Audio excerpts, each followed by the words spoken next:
तो उम्मीद है आप सब अच्छे होंगे, अपनी प्रिपरेशन बहुत अच्छे तरीके से कर रहे होंगे।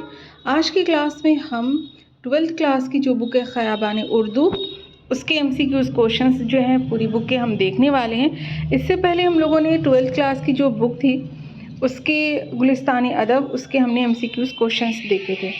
इसके अलावा 11th क्लास की जो बुक थी गुलिस्तान अदब, उसके हमने MCQs क्वेश्चंस देख लिए थे। और दो बुक और बची हुई है, धनक और नई आवाज़।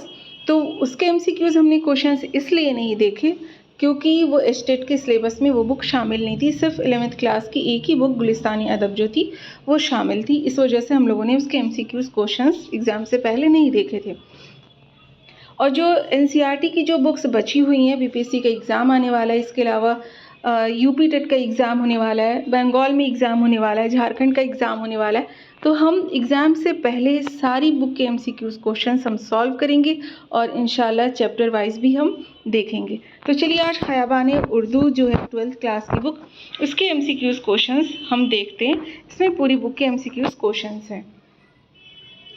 सबसे पहला क्वेश्चन है आपका कि नावल किसे कहते हैं? तो आंसर है नावल सादा स्लेस ज़बान में लिखी गई ऐसी कहानी को कहते हैं जिसमें आम ज़िंदगी के हालात व वाक़यात, मसाइल व मामलात को तफसील के साथ पेश किया गया हो।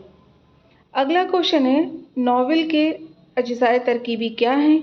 आंसर है प्लॉट, किरदार निगारी, मंजर निगारी, मकालमा निगारी, मरकज़ी ख़याल। इनमें प्लॉट और किरदार निगारी को बुनियादी हैसियत हासिल रही है, यानी प्लॉट और किरदार निगारी जो है वो नावल के लिए सबसे ज़्यादा ज़रूरी है। अगला क्वेश्चन है उर्दू में नावल निगारी की इब्तिदा कब हुई? तो आंसर है 19वीं सदी के निसफ आखिर में।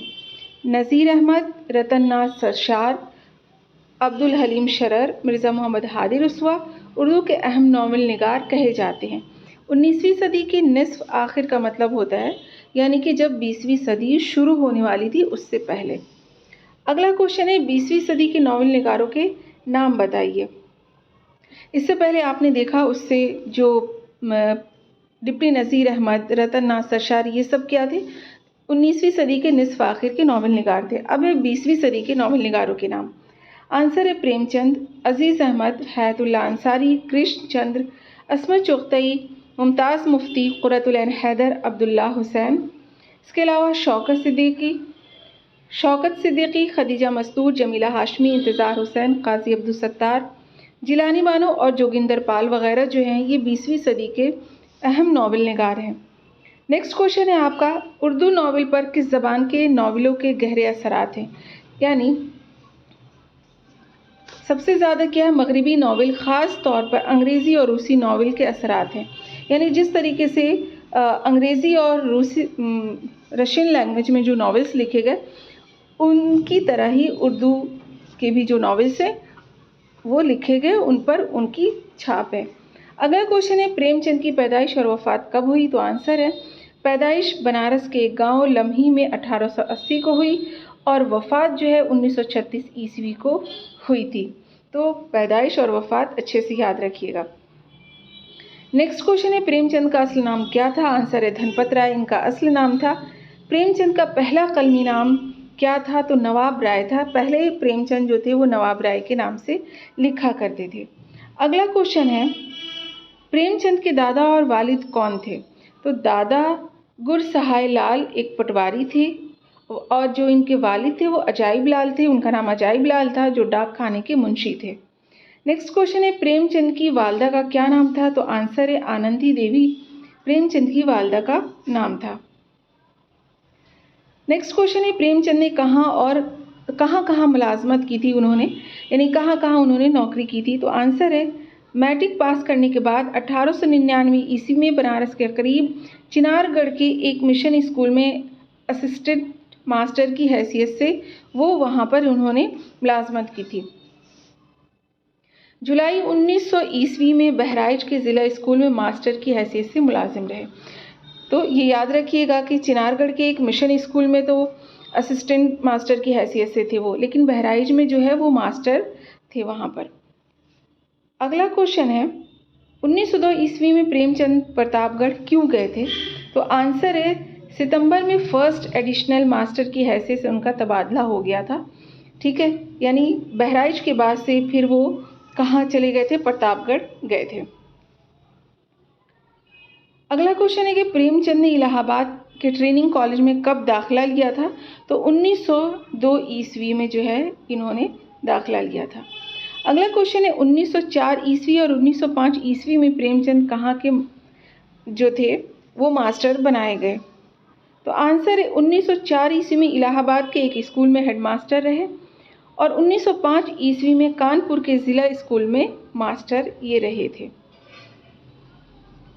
अगला क्वेश्चन है प्रेमचंद ने कब और किसके कहने पर नौकरी छोड़ी थी? तो आंसर है तहरीक अदम ताउन के दौरान गोरखपुर के एक जलसे में महात्मा गांधी के ईमा पर यानी कि उनके कहने पर उन्होंने 1920 ईस्वी में नौकरी छोड़कर तसनीफ़ व तालीफ़ को ही माश का ज़रिया बनाया था।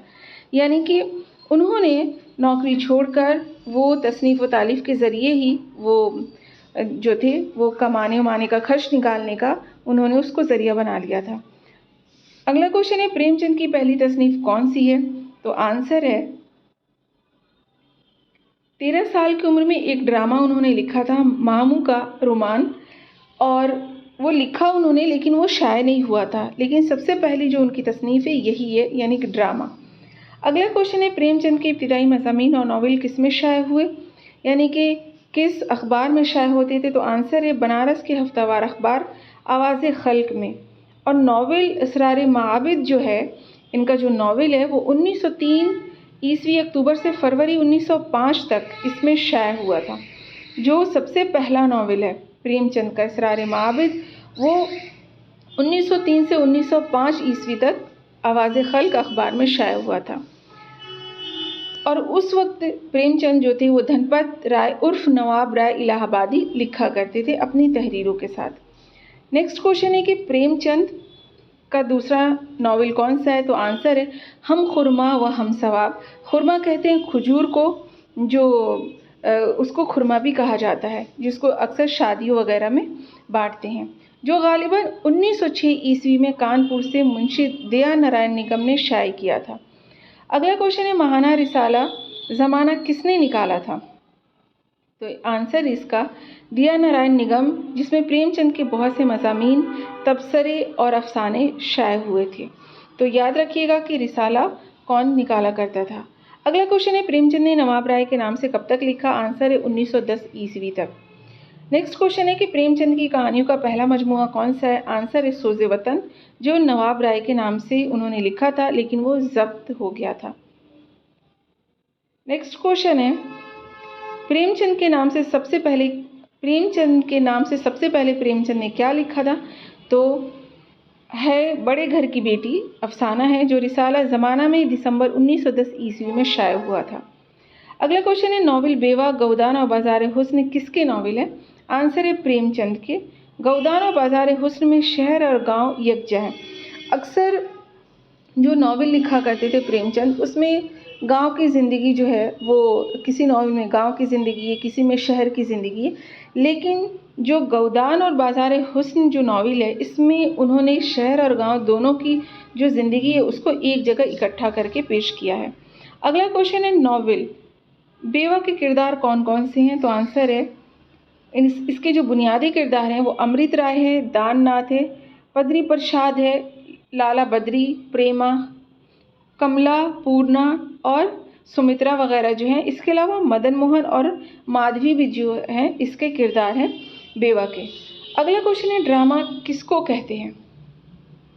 तो आंसर है इसका ड्रामा किसी किस्से या वाक़े को अदाकारों के ज़रिए नाज़रीन के रूबरू अमलन पेश करने का नाम है।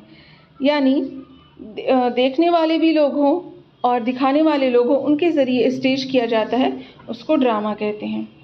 अगला क्वेश्चन है कि ड्रामे के अज्ज़ाए तरकीबी क्या हैं? आंसर है प्लॉट, किरदार निगारी, मुकालमा निगारी, मरकज़ी ख़याल और अमली पेशकश।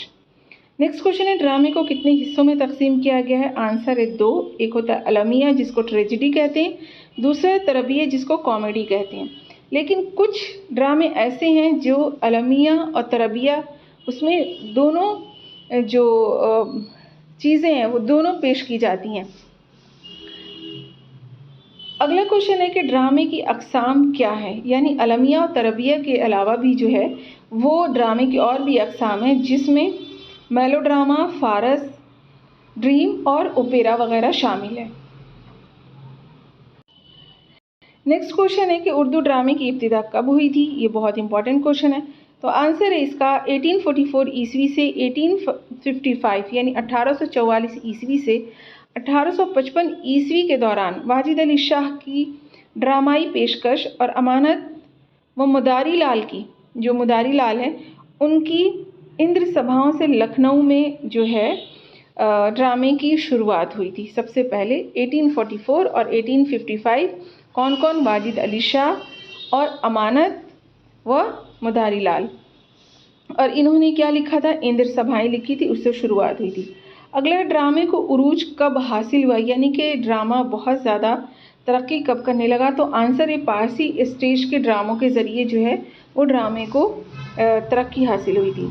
अगला क्वेश्चन है पारसी स्टेज का पहला ड्रामा कौन सा है? तो आंसर है खुर्शीद है, जो 1870 ईस्वी में ईदलजी घोरी ने लिखा था।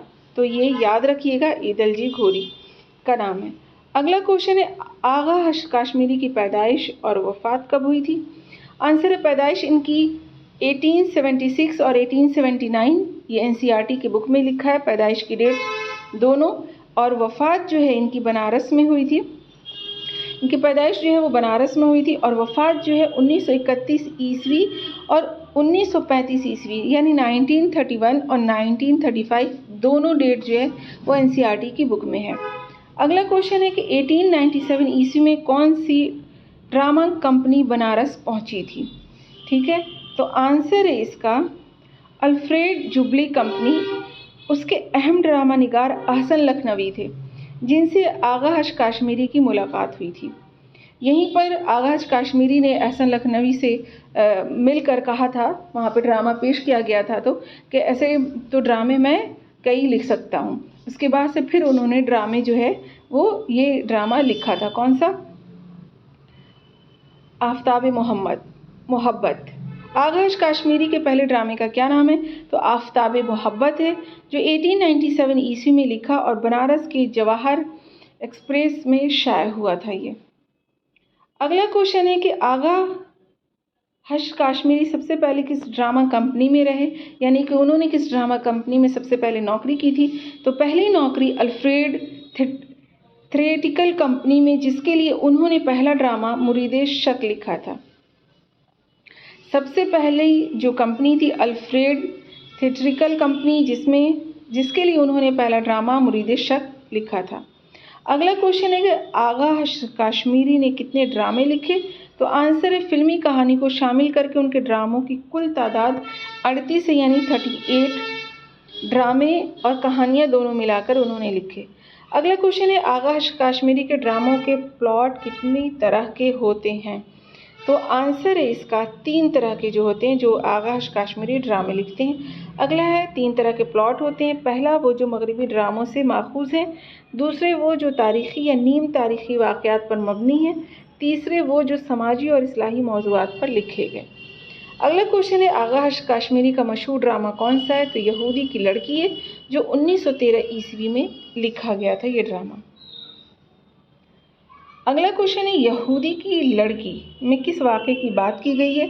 तो आंसर है इसमें आगा हर्ष काश्मीरी ने बज़ाहिर रोमन सल्तनत और यहूदी कौम के दरमियान कशमकश दिखाई है, लेकिन हकीकत यह है कि यहूदी कौम और रोमन मजहबी पेशवा के पर्दे में अंग्रेज़ी हुकूमत और हिंदुस्तानी अवाम के दरमियान जारी कशमकश को पेश किया गया है। इस तरह बराह रास्त मफ़हूम के साथ साथ इस ड्रामे का एक अलामती मफ़हूम भी निकलता है। ठीक है,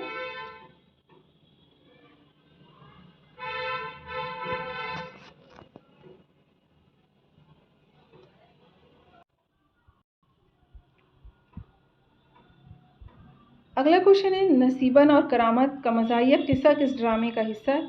तो यहूदी की लड़की है।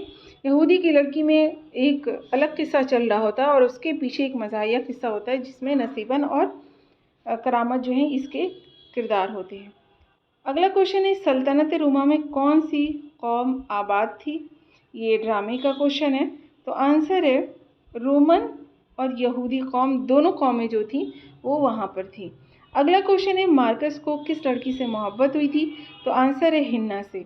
अगला क्वेश्चन है, इज़रा कौन था? तो इज़रा यहूदी था और हिन्ना का बाप था। ये हिन्ना है, हिन्ना का बाप था, लेकिन ये इसका सगा बाप नहीं था, ये बाद में पता चलता है। अगला क्वेश्चन है, मार्कुस कौन होता है? तो आंसर है मुल्क का वली अहद होता है। ये भी बात जो है वो हिन्ना को बाद में पता चलती है। अगला क्वेश्चन है, मार्कुस की शादी किससे तय हो जाती है? तो आंसर है शहजादी अक्टोया से जो है हो जाती है। उसके बाद है, ब्रूटस कौन है? तो आंसर है मजहबी पेशवा जो यहूदियों से नफरत करता है, जिससे इज़रा और हिन्ना को, जिसने जो है वो इज़रा और हिन्ना को जलते तेल में डालने का हुक्म दे दिया था, क्योंकि उसको ऐसा लगता था कि इज़रा और हिन्ना जो है, इज़रा तो यहूदी था लेकिन हिन्ना जो है वो भी यहूदी है, क्योंकि असलियत किसी को पता नहीं थी, बाद में पता चलती है। तो यहूदी है इसलिए उनको जेल में तेल में जो है जलते तेल में डालने का हुक्म देता है। अगला क्वेश्चन है, शहर रोमा में हर तरफ आग किसके दौर में भड़क रही थी? तो आंसर है शाह नेहरू की। शाह नेहरू जो था उसके दौर में हर तरफ आग भड़क रही थी और उसमें लोग जल गए थे। तो उसमें जो है, जो ब्रोटस है उसकी बीवी भी जल गई थी, लेकिन इज़रा ने, उसकी बीवी तो जल गई थी लेकिन इज़रा ने उसकी बेटी को बचा लिया था, और वो जो बेटी थी वो यही हिन्ना ब्रोटस की बेटी थी, इज़रा की बेटी नहीं थी, लेकिन ये उसको बेटी की तरह पालता था, उसने पाला था। ये बताता है जब वो सज़ा देने जाता है इन दोनों को। अगला क्वेश्चन है, ब्रूटस की बीवी का इंतकाल कैसे हुआ था? तो आंसर है आग में जलकर, जिसकी बेटी को इज़रा ने बचा लिया था। यानी हिन्ना ब्रूटस की बेटी थी, इज़रा की नहीं, बल्कि उसने हिन्ना को बेटी की तरह पाला था। किसने? इज़रा यहूदी ने। ब्रूटस कैसे मानता है कि हिन्ना उसी की बेटी है?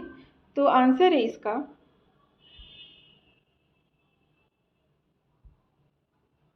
इज़रा यहूदी हिन्ना के गले में, जो इज़रा यहूदी था वो हिन्ना के गले में पड़ा हुआ शाही ख़ानदान का तावीज़ और मरवारीद की माला दिखाता है। ब्रूटस उसे पहचान कर तस्दीक करता है, यानी कि वो मान लेता है कि ये सच है। अगला क्वेश्चन है, जूना कौन है? तो ये जूना एक किरदार है जो ड्रामे के किरदार है, जो कि ऑक्टिविया की मुलाजमा है। अगला क्वेश्चन है, चेखव की पैदाइश कहाँ हुई? तो आंसर है आंतो पाफ्लोव चेखव शुमाली कोहकाफ के सरहदों के नज़दीक रूस की एक निस्बतन गुमनाम बंदरगाह तुगान रोग में पैदा हुआ, यानी कि रूस का था। अगला क्वेश्चन है, चेखव का ताल्लुक किस ख़ानदान से था? तो चेखव का ताल्लुक जो है ये जनूबी रूस के एक तातारी ख़ानदान से था। अगला क्वेश्चन है, चेखव किस लिए जाने जाते हैं? आंसर है अफसाना नवीसी की वजह से वो जाने जाते हैं। अगला क्वेश्चन है, चेखव ने किन लोगों की मदद की थी? तो आंसर है इसका 1890 ईस्वी में मशरक़ी साइबेरिया जाकर उन्होंने सज़ा याफ्ता मुजरिमों की हालत का मुआयना किया। 1891 ईस्वी में उन्होंने बड़ी जांफिशानी के साथ कहत ज़दा लोगों की खिदमत अंजाम दी थी। अगला क्वेश्चन है कि क्लर्क की मौत किसका लिखा हुआ अफसाना है? तो ये है चेखव का, और ये रूसी कहानी है, लेकिन उर्दू में इसका तर्जुमा जो है वो जो अंसारी ने किया है। अगला क्वेश्चन है, चेखव की वफ़ात कब हुई थी? तो आंसर है इसका 1904 ईस्वी में दिक्क की बीमारी की वजह से हुई थी। नेक्स्ट क्वेश्चन है, वैकोम मोहम्मद बशीर की पैदाइश और वफ़ात कब हुई? तो आंसर है पैदाइश 1910 ईस्वी केरला और वफ़ात 1994 ईस्वी में हुई थी। अगला क्वेश्चन है, वैकोम मोहम्मद बशीर आज़ादी की तहरीक में कब शामिल हुए? तो आंसर है 10-11 बरस की उम्र में। नेक्स्ट क्वेश्चन है, वैकोम मोहम्मद बशीर ने कब लिखना शुरू किया था? तो आंसर है 1937 ईस्वी के आसपास। उस वक्त उनकी उम्र 27 साल थी। अगला क्वेश्चन है, वैकोम मोहम्मद बशीर की पहली अहम तख्लीक कौन सी है? तो आंसर है बचपन की साथी, जो 1944 ईस्वी में जो है ये लिखी गई थी, जिसे इन्होंने अपनी ज़िंदगी की किताब का वरक़ करार दिया है। अगला क्वेश्चन है, वैकोम मोहम्मद बशीर को अदबी खिदमात की बदौलत कौन से एजाज़ात से नवाजा गया था?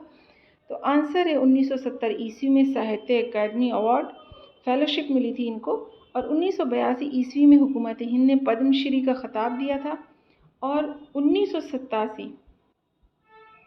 1987 ईस्वी में कालीकट यूनिवर्सिटी ने अपने उस अजीम फ़नकार को जो रस्मी तालीम हासिल न कर सका था, यानी कि किसी वजह से तालीम नहीं हासिल कर पाए थे, और इनका जो ज़िंदगी का शुरू का जो टाइम है वो इधर उधर सफ़र करने में ही गुजरा था। डॉक्टर ऑफ लेटर्स के एजाज़ी सनद अता की थी। उसके बाद है मोहम्मद बशीर, यानी कि मोहम्मद बशीर ने इंतकाल से पहले अपना आखिरी मज़मून किन अल्फाज पर ख़त्म किया है, यानी वैक्यूम मोहम्मद बशीर जो थे, इन्होंने जो है वो आखिर में जो मज़मून इन्होंने लिखा था वो किस पे ख़त्म किया है, तो इसका आंसर है मैं अपने सफ़र के ख़ात्मे पर पहुंच रहा हूं, कौन जाने शायद ये किसी दूसरे सफ़र का आगाज़ हो, वक्त सिर्फ खुदा के ख़जाने में है, वही मेरी राह मुतय्यन करेगा, मैं दुनिया की खुशहाली की तमन्ना करता हूँ और हर फ़र्द व बशर की मुसर्रत और उसके सुकून व इत्मीनान की दुआ करता हूँ। ठीक है, उसके बाद अगला क्वेश्चन है जन्मदिन किसकी लिखी हुई कहानी है, तो आंसर है वैक्यूम मोहम्मद बशीर, जो कि मलयालम कहानी है, और मुतरजम जो इसको तर्जुमा किया है ज़ियाउर रहमान सिद्दीकी ने। अगला क्वेश्चन है जलती झाड़ी किसकी लिखी हुई हिंदी कहानी है, तो आंसर है निर्मल वर्मा की। नेक्स्ट क्वेश्चन है निर्मल वर्मा की पैदाइश और वफ़ात कब हुई, तो आंसर है निर्मल वर्मा हिंदी ज़बान की मुनफरिद और मुमताज़ फ़िक्शन निगार हैं। वो 3 अप्रैल 1929 ईस्वी को शिमला यानी हिमाचल प्रदेश में पैदा हुई, और वफ़ात उनकी 2005 ईस्वी में दिल्ली में हुई थी। अगला क्वेश्चन है निर्मल वर्मा के पहले अफसानी मजमूए का नाम लिखिए, तो आंसर है परिंदे। इसके बाद जलती झाड़ी, पिछली गर्मियों में, बीच बहस में, कव्वे और काला पानी वगैरह जो हैं ये इनके अफसानवी मजमूए हैं। अगला क्वेश्चन है निर्मल वर्मा के नावलों के नाम बताइए, तो आंसर है वे दिन, लालटेन की छत, एक चीथड़ा सुख, रात का रिपोर्टर, अंतिम अरनिया वगैरह। अगला क्वेश्चन है निर्मल वर्मा के सफ़रनामों के नाम लिखिए, तो आंसर है चीड़ों पर चांदनी, हर बारिश में, ये इनके सफ़रनामे हैं। अगला क्वेश्चन है निर्मल वर्मा को कौन कौन से इनामात व एज़ाज़ से नवाजा गया था, तो आंसर है साहित्य अकादमी अवार्ड, साधना सम्मान, राम मनोहर लोहिया सम्मान, मूर्ति देवी अवार्ड, मैथिली शिरन गीत सम्मान, मैथिली शिरन गुप्त सम्मान, भारतीय ज्ञानपीठ, और 2001 में हुकूमत हिंद ने इन्हें पद्म भूषण के एज़ाज़ से नवाजा था। यानी कि इतने सारे इनको जो थे अवार्ड मिले थे और सम्मान मिले थे। अगला क्वेश्चन है कि उर्दू में इंशाई की इब्तिदा कैसे हुई, तो आंसर है तहज़ीबुल अखलाक से, जो कि सर सैयद अहमद ख़ान का रिसाला था। उसके बाद मौलवी नज़ीर अहमद और ज़काउल्लाह के बाद जो है अवध पंच और मखज़न रिसाले ने इसे फ़रोग़ दिया था। यानी इंशाइये जो थे ज़काउल्लाह और मौलवी नज़ीर अहमद भी लिखा करते थे, और इसके बाद अवध पंच और मखज़न जो रिसाला था इनमें भी इंशाइये लिखे गए थे। अगला क्वेश्चन है इंशाइया निगारों के नाम बताइए, तो आंसर है मीर नासिर अली, सज्जाद हैदर यलदरम, सुल्तान हैदर जोश, सज्जाद अंसारी, नियाज़ फतेहपुरी, मेहदी अफ़ादी, फ़रहतुल्लाह बेग, क़ाज़ी अब्दुल गफ़्फ़ार, पतरस बुखारी, सैयद महफूज़ अली बदायूनी, ख्वाजा हसन निज़ामी, रशीद अहमद सिद्दीकी, मुश्ताक अहमद यूसुफ़ी, इनके नाम जो हैं ये बहुत ज़्यादा मशहूर हैं। अगला क्वेश्चन है मरहूम की याद में किसका लिखा हुआ इंशाइया, तो आप सबको पता है कि पतरस बुखारी का लिखा हुआ इंशाइया है। नेक्स्ट क्वेश्चन है पतरस बुखारी की पैदाइश और वफ़ात कब हुई, तो आंसर है अहमद शाह बुखारी, यानी पतरस बुखारी का पूरा नाम था अहमद शाह बुखारी, जो 1898 ईस्वी में पेशावर में पैदा हुए और वफ़ात 1958 ईस्वी में हुई थी। अगला क्वेश्चन है मज़ामीन पतरस, जो कि पतरस बुखारी के मज़ामीन का मजमुआ है, उसमें कितने मज़ामीन हैं, तो 11 मज़ामीन हैं, इसको याद रखिएगा। तो ये ख़याबान उर्दू से कुछ इंपॉर्टेंट क्वेश्चंस थे। वीडियो थोड़े से क्वेश्चंस जो है वो ब्लर है, लेकिन आप लोगों के काम आएगा। तो आप इसको देखकर आप अपनी नोटबुक में नोट कर सकते हैं। सारे क्वेश्चंस जो हैं वो चैप्टर से बनाए गए हैं पढ़ने के बाद से। तो ये वीडियो आप लोगों के लिए बहुत ज़्यादा इंपॉर्टेंट है। बीपीएससी एग्ज़ाम या किसी भी एग्ज़ाम के लिए एनसीईआरटी की बुक जो होती है वो बहुत ज़्यादा इंपॉर्टेंट होती है। और आपके पास बुक नहीं है तो आप थियरी नहीं पढ़ सकते। ये थियरी पढ़कर चैप्टर्स पढ़ने के बाद से ये क्वेश्चंस जो हैं ये बनाए गए हैं। तो आज की वीडियो में इतना ही। मिलते हैं इंशाल्लाह नेक्स्ट वीडियो में। अगर आप यूट्यूब चैनल पर एजुकेशन फॉर ऑल चैनल पर पहली बार आ रहे हैं तो चैनल को सब्सक्राइब करना नहीं भूलिएगा। अपने दोस्तों को शेयर कीजिए। वीडियो अच्छी लगी हो तो लाइक करना नहीं भूलिएगा। आप एजुकेशन फॉर ऑल चैनल पर बिना पेड कोर्स लिए ही अच्छी तैयारी कर सकते हैं। चलिए मिलते हैं इंशाल्लाह नेक्स्ट वीडियो में। तब तक आप अपना ख्याल रखिए, दुआ में याद रखिए, अपनी प्रिपरेशन जारी रखिए। अल्लाह हाफिज़।